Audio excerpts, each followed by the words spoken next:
السلام علیکم و رحمت الله و برکاته. سوره عادیات این سوره مکی هست، دارای 11 آیت است و در این بسیار یک عجیب چیزهایی را الله پاک ذکر میکند که شاید که بعضی از نفرهای کم بار میشنویده باشد، چون که از فایده عجیبی هست در اینجا. انشالله این کوتاه هر یک آیت این خوانده و جا به جا ترجمهش میکنیم تنها و این پر تلاوت نمیکنیم، چون که از وقتی شما مثلا که نراد گفته اعوذ بالله من الشیطان الرجیم بسم الله الرحمن الرحیم والعادیات ضبحا فالموریات قدحا فالمغیرات صبحا فأثرن به نقعا فوسطن به جمعا. تو همین آیت الله پاک قسم میخورد به اسبها. والعادیات، عادیات گفتنی که والعادیات و قسمی هست، قسم به عادیات. عادیات گفته جمع عادیه را میگن، اسبهایی که میدوند. قسم به اسبهای دونده. و ضبح که باشد صدای همون نفسی اسب میگویند. وقتی که اسب که میدود یک آواز عجیبی دارد، خاص این به اسب است که یک آوازی دارد که عجیبی هست. الله پاک میگه قسم به اسبهای دونده. ضبح گفته که به معنی اسم فاعل است، یعنی که به معنای که نفس میکشن و صدای نفس هاشون میبراید. به همون خاطر اسب یکی از حیوانات بسیار الله پاک در او فضیلت زیاد داده هست. و قسم فالموریات قدحا، پس قسم با چی؟ بالموریات. موریات گفته جمع موریه را میگن، یعنی که آتش میخیزنن، علو پیدا میکنن. قدحا گفته یعنی که سمهای هم اسبها وقتی که به سنگ که میزنند در جای اگر مثلا سنگدار اگر اسب که بدواند انسان، همو قدحا گفته زدنی همو پاچه های اسب، سونه های اسب چی علاوه میبرد. فهمو؟ ترجمهش همین میشود که فالموریات قدحا، یعنی که پس قسم به اسب هایی که آتش افروزندگان هستند و قدحا که یعنی که سونهاشون در جای سنگ میزدگی و علاوه میبروردگی، یعنی که آتش میبروردگی، یعنی که زنندگان سومهای پا بر سنگهای زمین است. یعنی که خلاصه گپ که حالتی که میدوند در حالت دویدنشان آتش که میبره همه موریات قدحش میگن، یعنی که زننده های پاچه های خچان در همون سنگ ها و علا برارندگان. خلاصه این در شب معلوم میشه، اما در روز انسان ها شاید درک نمیکنن همین چیزه. فالمغیرات صبحا، پس قسم بر موریات. صبح گفته در صبحگاه. مغیرات فالمغیرات صبحا جمع مغیره می شود، یعنی که هجوم کنندگان. پس قسم به اسبایی که هجوم میکنن. صبح گفته چی؟ صبحگاه. یعنی که اینجا بعضی مفسرین گفتن که صبحان یعنی که صبح کننده، پس هجوم کننده، صبح کننده.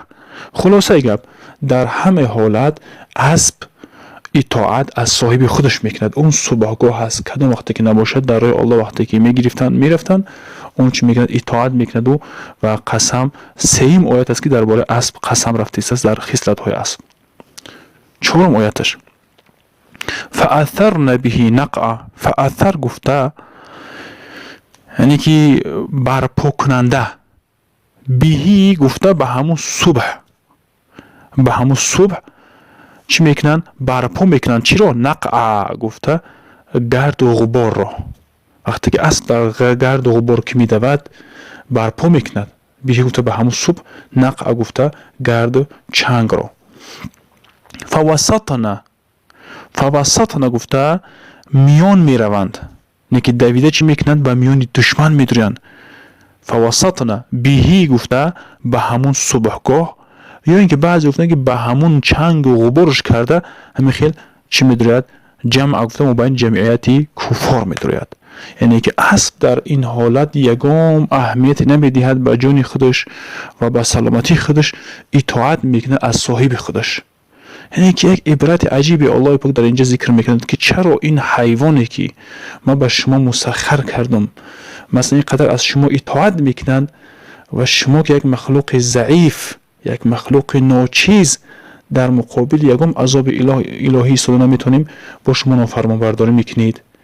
در دوامش خصلت ها انسان ها را ذکر میکند که اعوذ بالله من الشیطان الرجیم ان الانسان لربه لکنود وإنه على ذلك لشهيد وإنه لحب الخير لشديد أفلا يعلم إذا بعثر ما في القبور وحصل ما في الصدور إن ربهم بهم يومئذ لخبير. انك تا 4 قسم، یعنی که 5 قسمی که درباره از اسب و از خصلت‌های از قسم خورد میگه، قسم به همین اسب‌هایی که میدوند و نفس میکشند و علاوه بگیم که آتش رو برپا میکنن و هجوم میکنن در صبحگاه، پس برپا میکنن به هم صبحگاه و گرد چنگ رو و میانه روی میکنن به هم صبحگاه، چه جمع گفته جمعیت کفار رو. قسم به همین 5 آیات الله پاک قسم ذکر کرده، بعد میگه این انسان، بیشک انسان، لربه، برای پروردگارش. یعنی که مراد از انسان تمام انسان‌هایی که خاصتا در تفسیر میگه که از دین و از شریعت دور هستند و از تعلیم دین دور هستند، این انسان‌ها در نظر دارند میگه مفسرین. بیشک انسان برای پروردگارش لکنود هست. لکنود گفته کفران نعمت میکند. وقتی که الله اون نعمت داده است در دین و در بگیم که محتاجین صرف نمیکند و کفران میکند، دائم مینالد و دائم ناراضی هست و شکرانه ندارد. بالا این کرده میگه که و این علی ذلک لشهید، و اینه گفتنی که بیشک انسان، همون انسانی که مثلا از دین از شریعت دور است، علی ذلک بر همین چیز، به همین کفران کردنش، لشهید که شاهد هست، خودش میدوند. مرادش این است که هر انسان نفس خودش خوبتر میدوند که اون چه خصلت دارد.